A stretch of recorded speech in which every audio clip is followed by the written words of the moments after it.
Buongiorno a tutti, sono Massimo Canuti e sono il figlio del protagonista del documentario che vedrete o che forse avete già visto, Nado, che è appunto mio padre. Volevo, oltre a ringraziare Stefano Coccia e Michela Aloisi di Indie Cinema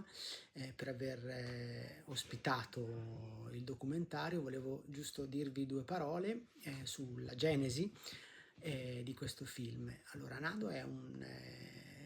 questa storia, o meglio, è una storia che mi porto dietro da tanti anni e che alcuni anni fa io ho provato a mettere su carta, a scrivere, ovviamente non in questa forma, ma in una sorta di così un po' romanzo semi-autobiografico, ma comunque c'era già in me il desiderio di raccontare questa storia, la vita sostanzialmente di mio padre, che credo sia una storia piuttosto fuori dal comune, come anche lui del resto è un uomo fuori dal comune. Ehm, Dopodiché, per una serie di circostanze, per i cosiddetti casi della vita, alcuni anni fa io ho incontrato Daniele, che è un regista, io lavoro nell'ambito pubblicitario, anche lui ha lavorato e collabora con agenzie di comunicazione, per cui insomma ci siamo incontrati e parlando, insomma gli ho raccontato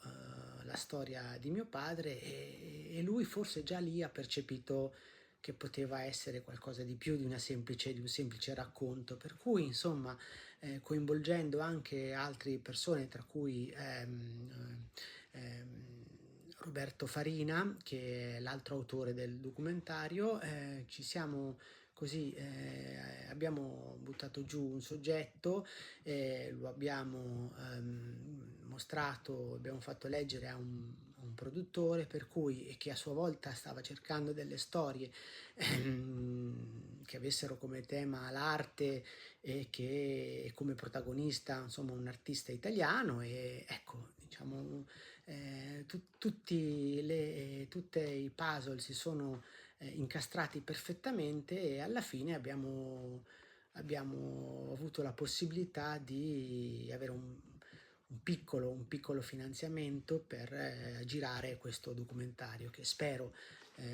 vi sia piaciuto e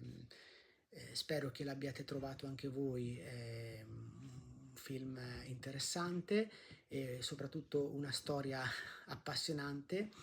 E niente, quindi vi ringrazio ancora per l'ospitalità e buona serata a tutti.